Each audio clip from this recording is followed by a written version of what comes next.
Welcome to the DJNTV Chill Room Chat, your space to unwind and talk shop. This episode is sponsored by MadeByDJs.com, innovative tools designed specifically by DJs for DJs.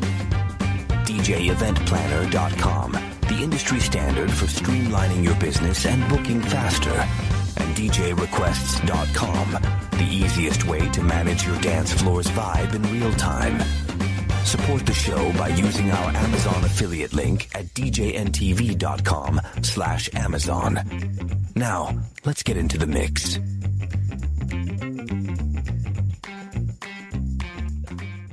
Gotta hit that button.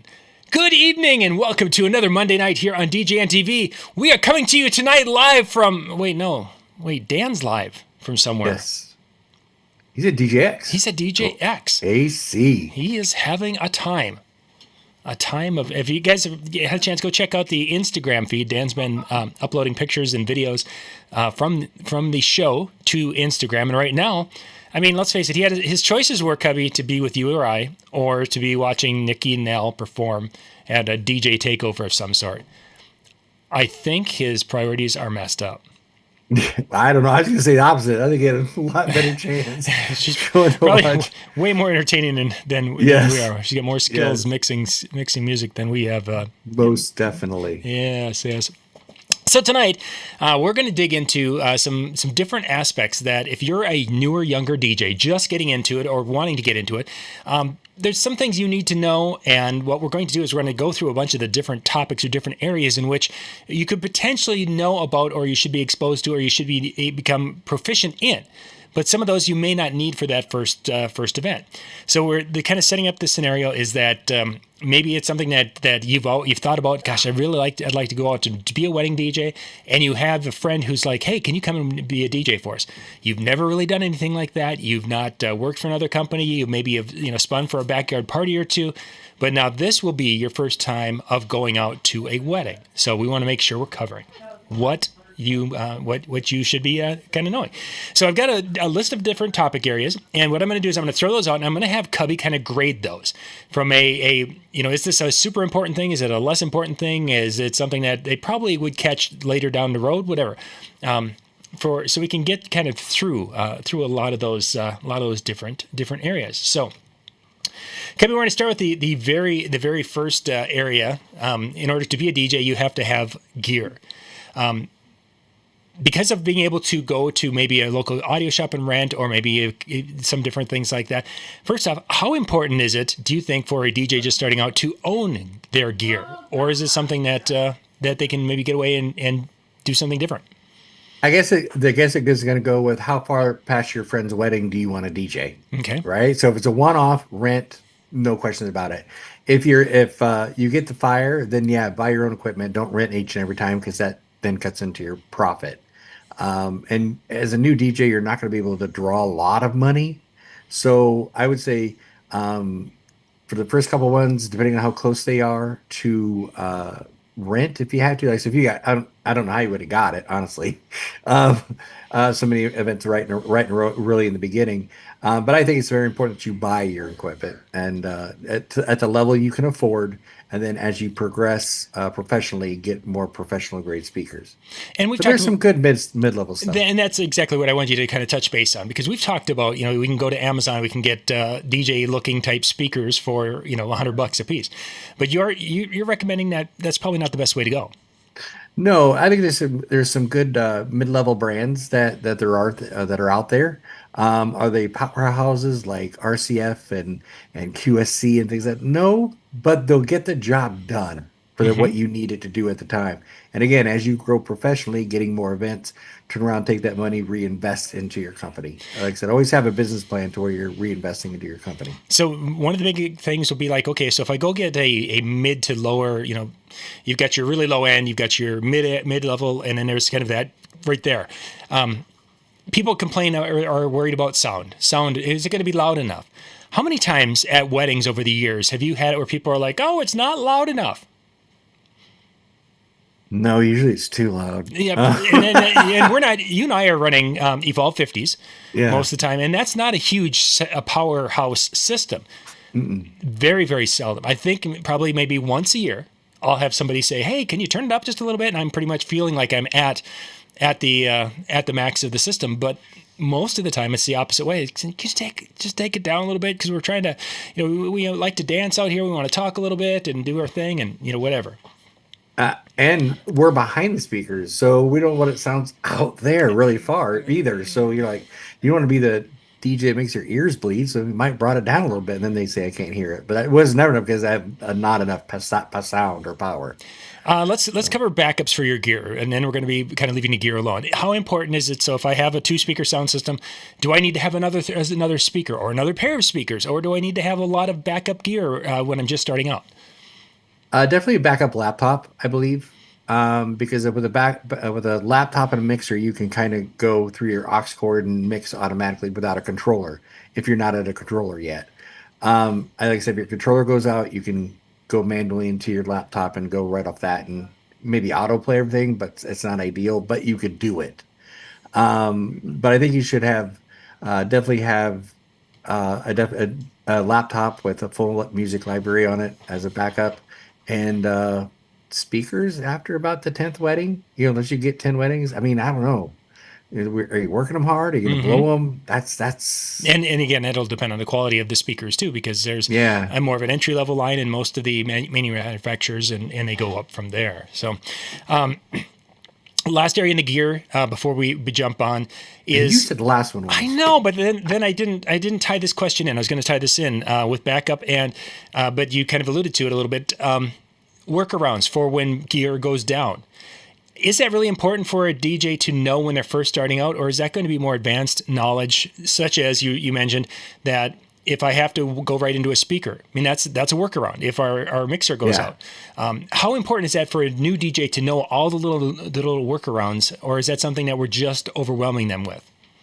I think it's very important. Okay. Very, very, because you got to know your gear inside and out. Because if he doesn't know his gear inside and out, he's dead in the water. The next thing you know, he's at his event trying to get on Facebook and DJ idea sharing and all these different Facebook groups trying to get an answer. This work? Yeah, I'm help 911. I'm at an event. What happens? Or, if he doesn't have a community that he's a part of, a DJ community with his own community. Meaning, like here in Iowa, we have a great community that you couldn't text somebody. So, he's really got to know his gear inside and out, because he's going to be the one that he could really ruin a wedding or any type of event if he doesn't know how to do certain bypasses. Sure. All right, jumping to the next area, let's talk music a little bit. Of course, streaming is all over, and there are numerous DJs who are out there doing the full show with just using streaming capabilities. First off, for a brand new DJ, would you recommend using that as a primary, or how would you recommend a brand new DJ handle their music? You would almost have to. I mean, honestly, anymore, when I first started out, and I know I'm dating myself, it was a record, so I'm just kidding. CDs, though, we'd get monthly CDs mailed to us, and you'd have to upload them.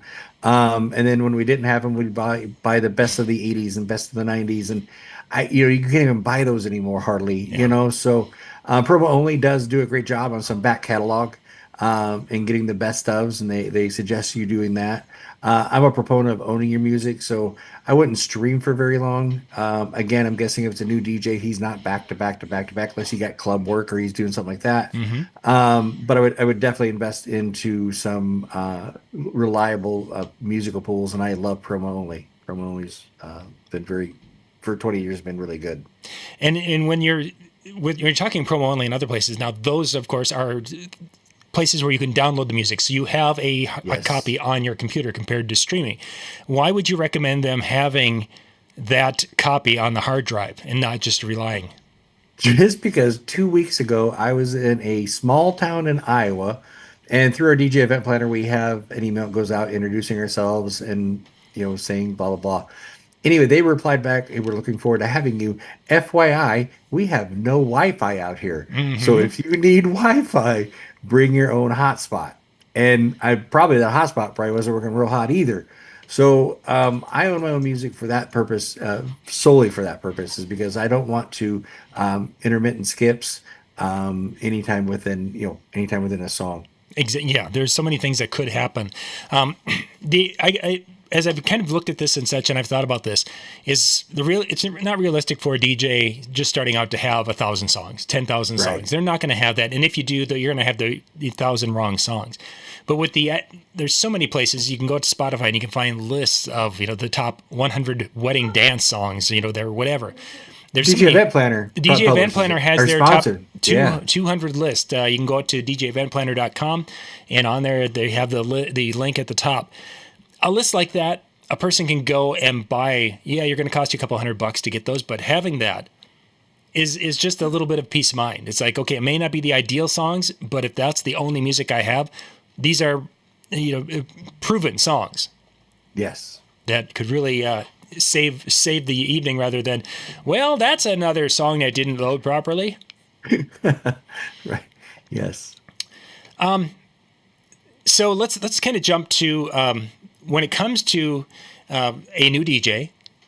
How, as far as requests, taking requests at shows, how would you recommend a new DJ take requests, not take requests? Where would you kind of give them for advice on that? Gosh, even after 20 years, I go back and forth on that. You know what I'm saying? I know recently Jason Janai posted one about requests, and certain requests can just ruin the vibe of a whole dance floor. And I solely get it. Oh, yeah. But then I go back to you play a song, and they didn't have it on the list, but it was the bride's favorite song in college, and it was. And she just forgot to put it on her list, and it hit. So there's pros and cons to taking a request. And I guess just look at the request, whether it's going to be workable or not workable. Is it a good song? Would you normally play it outside of, is it a good dance song? Is the way I always take any one of them is the way that I take them. Sure. And then I always tell them it's going to take me 2 or 3 songs to get into them, because I said I'm going somewhere with these. Yeah, they usually know where I'm going, and then it buys me some time, to either not play it or play it. To think about it a little bit more, and maybe find a blend. Yeah, maybe like a different song I can go with it or whatever into it. They can make it fit much better. Yeah. Staying in music, clean edits, is that something important that a new DJ needs to be aware of, or is it one of those things that it's not as important as it once was?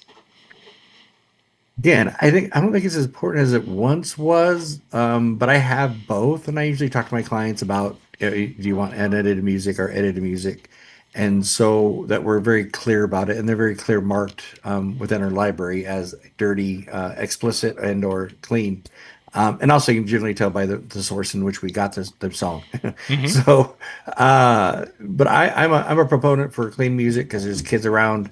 You can never go wrong with playing clean music, but can't really get mad at you. But they can get mad at you if somebody hears a dirty word, but while the kids are still there. Yeah, and they weren't expecting that at that time of the night type of thing. Yeah. Never got a complaint for playing for not playing a dirty word. So. Yeah, and I think that's an important one to know your crowd, because if your client is a friend, and that friend is a their church going family type of a thing, probably not a good spot to be dropping the unedited version of any one of our good rap tunes, compared to if you have a group that's been they're your buds and they party in the bar and you all get up there and you sing know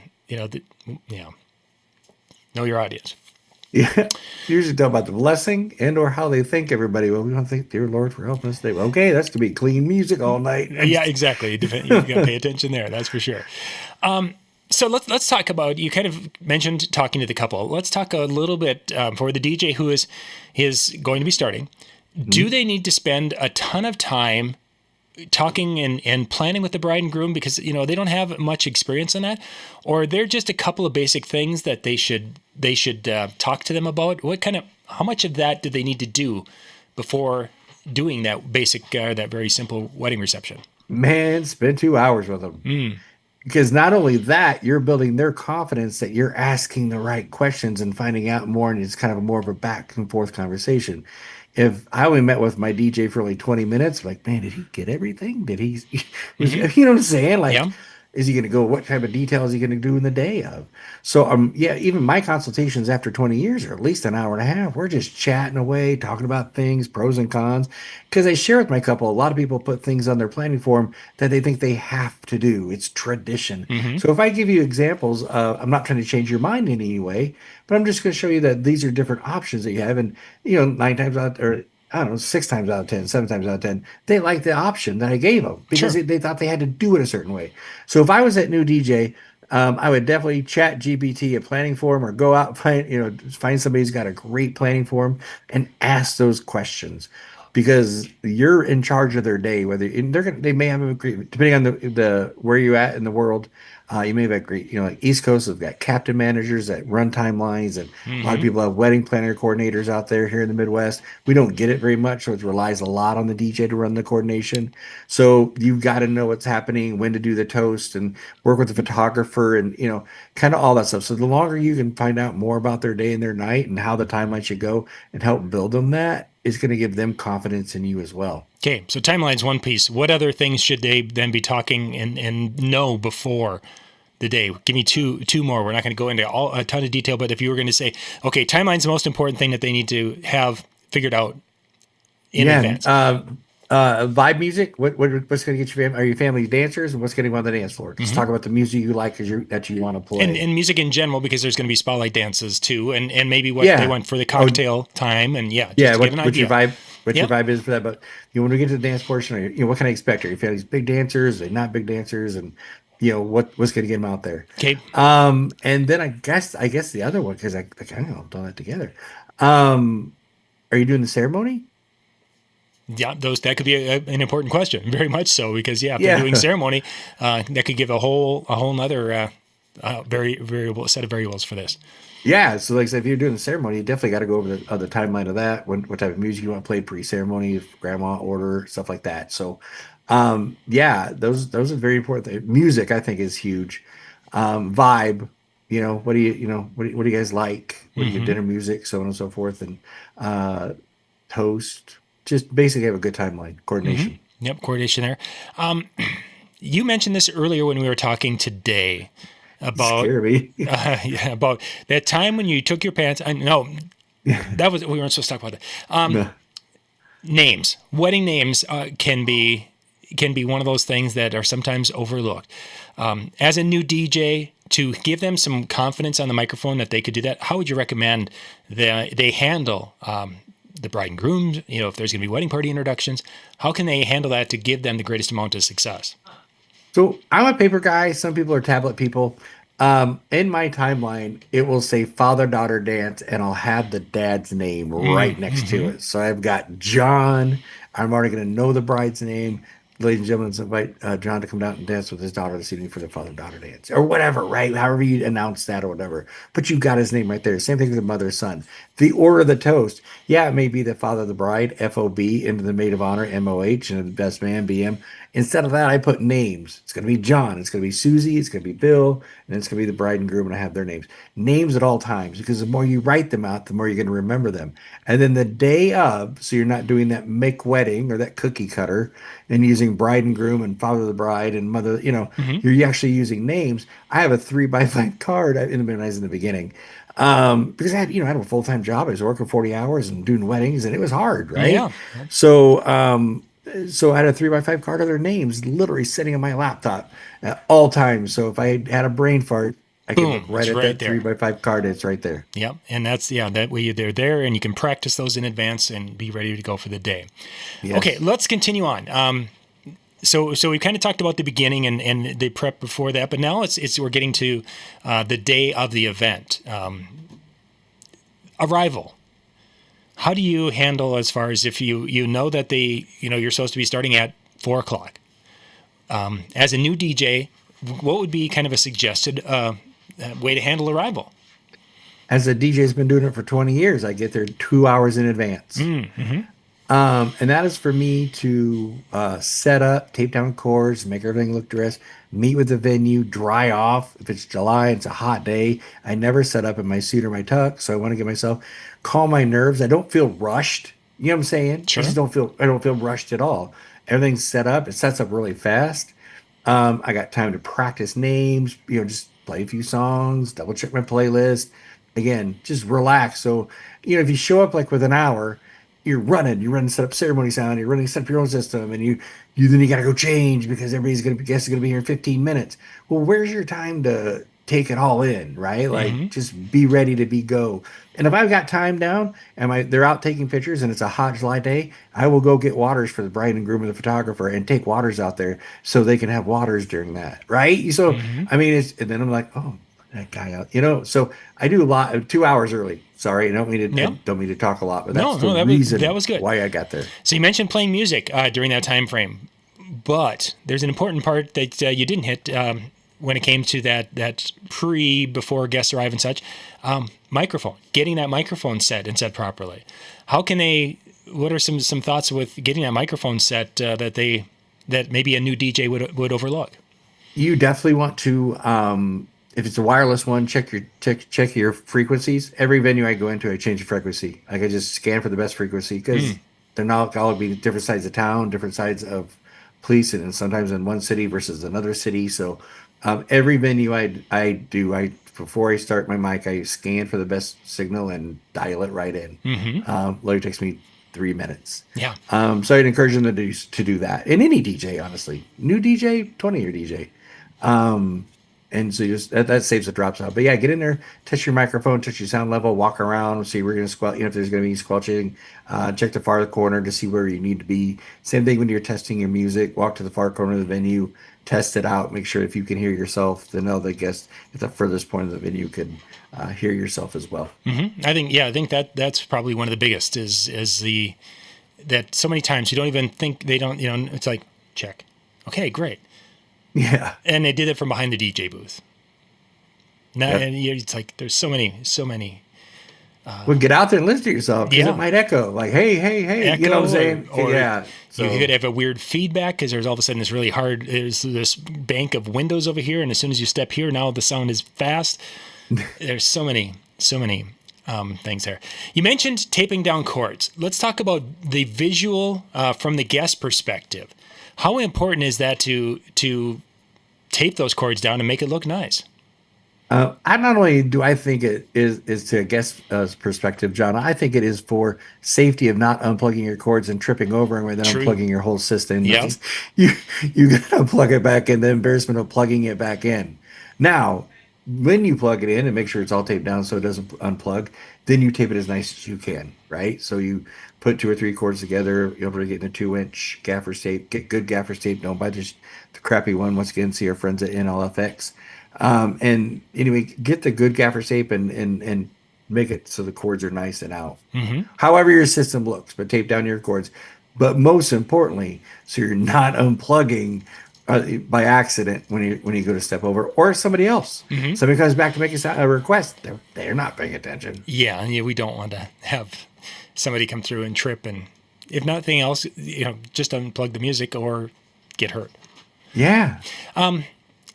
Visual from the front for the guest. We're looking at the sound system. What are some of the things that you like to? We have talked chords, but I mean, is symmetry important to you? Is balance important to you? Is texture? I don't know. Whatever. How is that visual to you? How important? Assuming they don't have a stand because they're new and they're new to the industry, they're going to have a tabletop or a coffin for if they are using a controller. Sometimes people just use mixers and auto mix through virtual DJ or things. So I guess I'm going to assume that they have a controller using a coffin case. That's got to be in the center of the table. My OCD I wouldn't want the system on all the way to the right and the whole other side of the table would be wide open, I don't think that. So I think it needs to be set right in the middle. Keep it as clean as you can. I mean, don't put like empty cans and your food plate on there and, getting, your everything all over it, so keep it as clean as you possibly can. And a nice workspace like you would at work when you're at work during the daytime job. Yeah. My thought when it comes to this is I like that balance and symmetry as best possible, but invariably we're put in a corner with a doorway in a weird spot and a window in a weird spot. So now you're trying to balance things out and make it look decent. And then, of course, there's how it looks when you set it up in daylight hours. And then once the lights go out and how it looks then. This is always a struggle.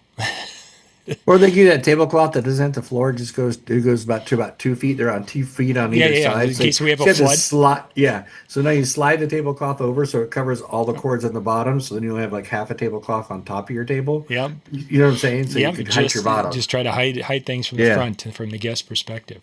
Yeah. So okay, so we're set up, we arrived, we set up, and we're ready to go.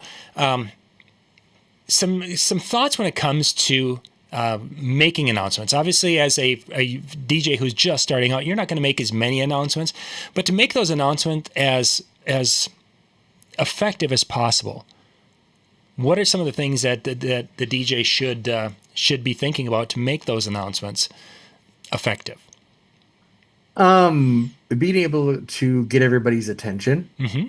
And one that will work fantastic is just saying, well, good evening, ladies and gentlemen. May I please have everybody's attention, and just stand there.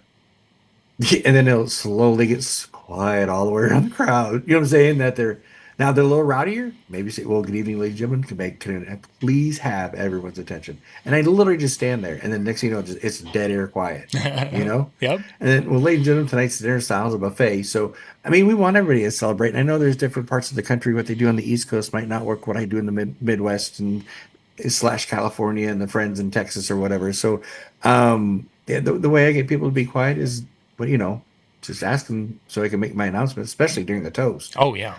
During the toast, I always say, well, ladies and gentlemen, it's my favorite time of the evening. It's time for the toast.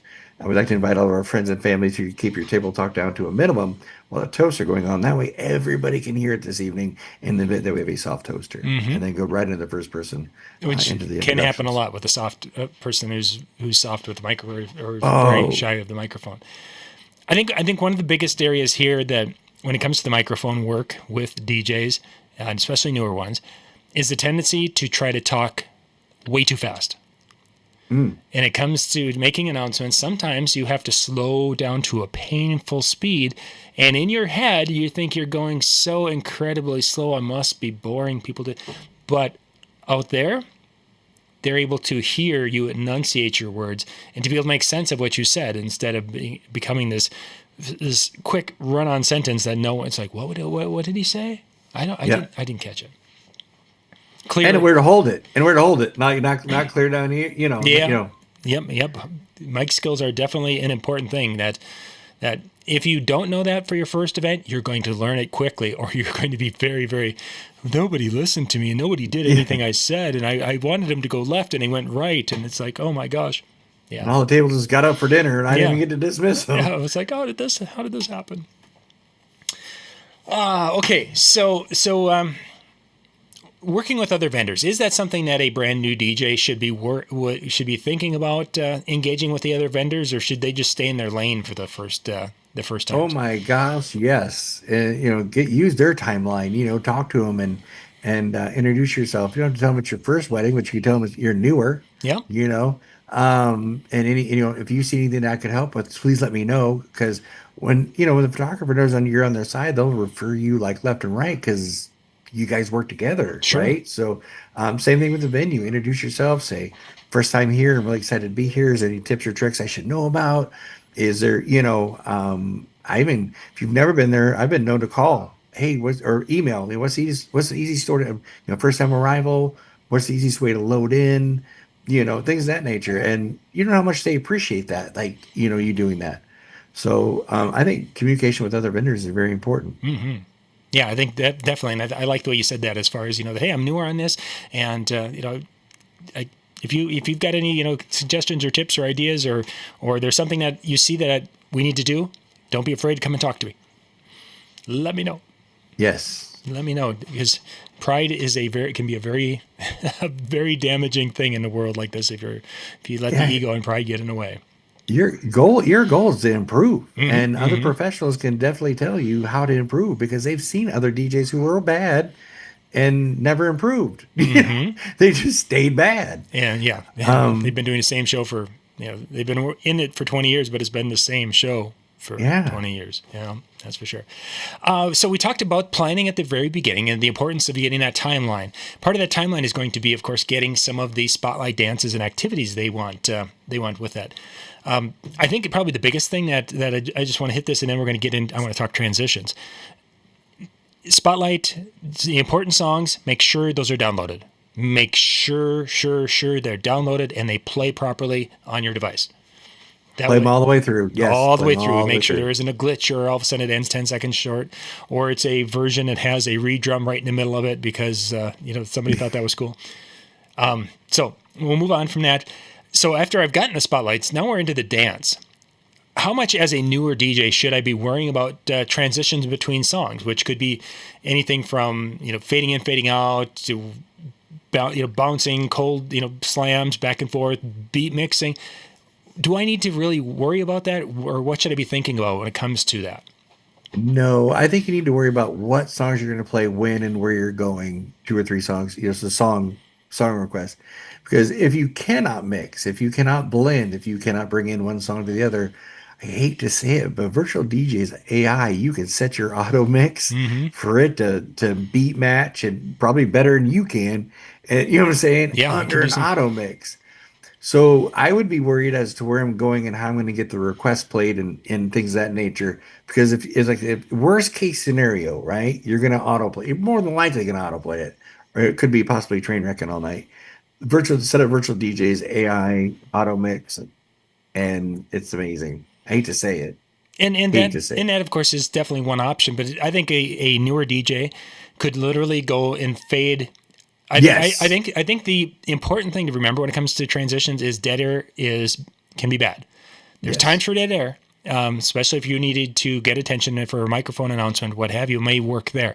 But between songs, when people are dancing, you can fade in. The one song's coming on, and then you bring the next one up. So there's really maybe not a big differentiation in volume type of a thing, but people will be fine with that. If you're not beat mixing, they'll be okay with that. It's just you don't want to have it da da da da da da da boom, 1, 2, 3 da da da da da da da da. Yeah, know your music, know your song, cue it up in the next. See how it starts. I mean, if you've never played the song before in your entire life, it's a request, and you've never heard it, play it on your other side, so you know where it's coming in. Well, how your start's going to be, and then know where your endings are on your other songs as well.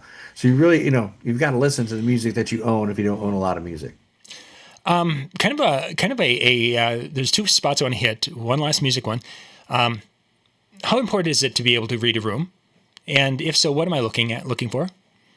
I think it's very important. I think it's, are people dancing or standing? Mm-hmm. Are they standing and just talking? And then when the next song comes on, they're dancing. Okay. So they like this stuff. So they're moving to this. So, whatever. So I want to keep them moving, type thing. So I think it's real important to be able to read a room, whether they're standing or dancing, or, whatever. And maybe you've got like people in Upper Iowa who just stand around and drink and on the dance floor and don't do a damn thing. Sure. So when you have that type of a variety of an audience, that some are dancing and some are over at the bar doing their thing and wherever, changing music up, is that something that you recommend, and how should they be thinking about changing from music genre to music genre? Picking the best of the best. That's what I call going fishing. I'll drop out the really cool 90s country song, or once again, know your crowd, see where you're at. Mm-hmm. Or it might be like a 90s rap song, and then I'll throw out like something. So I'll try different songs, and then I'll go back and revisit that. Okay, this is really similar to this, and so these 3 songs should hit right away. And you mentioned similar, and this is where I think a DJ today, just starting out, has an advantage, because with many of the AI tools, which anybody under 25 is using on a regular basis, you can go and say similar. So if Cubbie plays a 90s country song, he's playing, he found out they're Garth Brooks fans, and he's playing Baton Rouge, and it just went over gangbusters. Similar to Garth Brooks' Baton Rouge. Boom. And you're going to probably have 5 songs that pop up.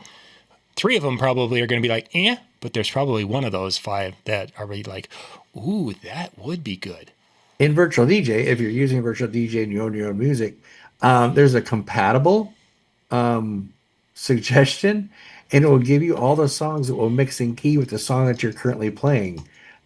So those are the ones you can kind of go through and go, oh, these are going to mix beautifully because it's mixed in key and it's got the same beats per minute. So if you want to say that's where it's at. So virtual DJ's got a lot of tools to use. I love the compatible. If I don't know where I'm going to go, I just can give me a suggestion. Maybe like, oh man, I thought about that one. Drop it. So the 5 songs, by the way, that Gemini just recommended, Sold from John Michael Montgomery. I can see that. I can see that. Cadillac Ranch from Chris Ledoux. Not familiar with the song. I'm familiar with it, but it wouldn't work for me. But he's saying Guitars in Cadillac from Dwight Yoakam. Kind of remember the song. It's a little, upbeat. it would be down. Heads Carolina, Heads Carolina, Tails California. Yeah, I might do that one because after 2 male artists, a female artist. A female artist would be, and then if you're going to play in Texas, you got to have a fiddle in a band. So there's a fiddle. I think Colin Baton Rouge comes out with a fiddle, and you could basically bring it. So again, there's a couple of definite strong options. Just like you told me about Heads Carolina, and I forget you didn't. You held that other one back, so we couldn't. So you could show up and be like, I'd use that one because the fiddle. Well, no, that's the way that's the order it gave me into. Yeah. It didn't say let's make things. Suckered me in. Okay, so we've finished the night. Everyone's had a great time. We played our last song and such. What should the DJ do after it's all over? A couple of things that they should do before they throw the gear in the vehicle and go home. If there's anything that they should just keep in mind of doing. I think the couple. I thank them for trusting me with their big day. I hope that was everything they wanted. I then would ask them to send me, just email me maybe like a personal review. If I did something good, let me know. I still do this after 20 days, 20 years. Because our DJ event planner, which I'm guessing they don't have a CRM, but our DJ event planner will send out a review 7 days after the event. Sure. And I say, look, you're going to review. If I did something good, let me know. If I did something bad, let me know because I'm always wanting to evolve. And so I'd ask for their advice. How do you think I did? Is there anything I could work on? Please be truthful and honest. If you're willing to improve, it's a gut check because it can be. You said, ladies and gentlemen, 16 times. Okay, I know I got to work on something else. Or whatever. So I'd ask for a review, and I thank the parents. Say, man, hope you guys had a great time. And then before I left the venue, I'd definitely say, hey, man, this is awesome to be here. I don't care if it sucked or not, but man, this is great to be here. If you have a preferred list and you thought I did a good job, I'd love to be on it. And I think the main point that, because everything you said was exactly what I would recommend. The main point, though, is for someone newer, is don't just pack up and leave. Unless there was, you're fearing for your life for some reason. I have done those shows. Yeah, I have done that show too. But most of the time, when DJs are done and a crowd had loved what went on and everyone was so happy. And then I've seen and heard DJs who basically just they throw their gear in, they're on their cart and they're out the door and they're like, where'd the DJ go? Oh yeah, they're gone already. And it's like just a poor reflection. And I've seen other photographers have done that and videographers have done it. Everyone has done it. And sometimes they're making that escape because they just don't want to be, we're not going to bother the bride and groom. But at the end of the night, sometimes, asking and just having a little feedback or shaking some hands and thanking people is way more important than running out the door. Oh man, you never know when you're going to get a tip. You might get that slide $100 bill, the old shake slide. Mm-hmm. You never know. You don't. Yeah, or they might give you like a candy wrapper that they had. That too. Yeah, I've had that once or twice. A little Kit Kat, Twix wrapper. It's great. It's great. All right, Cubbie, thank you very much for kind of going through and helping the newer DJs out there. No, that was good. We gave some good thoughts out there for someone who is kind of new into this or wanting to get into it. Things to think about. There's obviously many of aspects that we didn't cover in this particular one. To be proficient, those areas and many more would need to be worked on and developed and knowledge grown in those areas. But to go out and to do that first, or the first one or two, we really kind of hit some of those main areas that are going to help you give you the best chance for success. And that's just set them up. Yep, that's all we want to do is set you up for success. Exactly. It's the best job in the world. It's a party every Saturday night, and sometimes Friday, occasionally Sunday. Yeah, maybe Saturday afternoon. Like this weekend, mine's Saturday afternoon. So we got that going for us. So it'll be great. It'll be lots of fun. So, we're early tonight. For those of you who watched us live, thank you for being with us. In about an hour and 20 minutes, give or take, at DJNTV.com/chill. The chill room will be up. They're going to be doing their thing. You might be able to, you should be able to catch the full, because I think they're going to be doing that. There's a few people who are back. With DJ X going, a lot of our folks are there, but I think they're still going to do some things tonight and again tomorrow night at 10 o'clock Eastern at DJNTV.com/chill. You guys can check that out, and we'll have some different shows dropping this week. And then next week, we're back again for more greatness or something. Yeah, something. We'll pray more something. Yeah, well, Dan will be back, so then we'll have some more class in the room than you and I can bring. Yes. Yeah, that's much for sure. more. All right. Thank you guys for being with us. We'll catch you next week. Good night, everybody.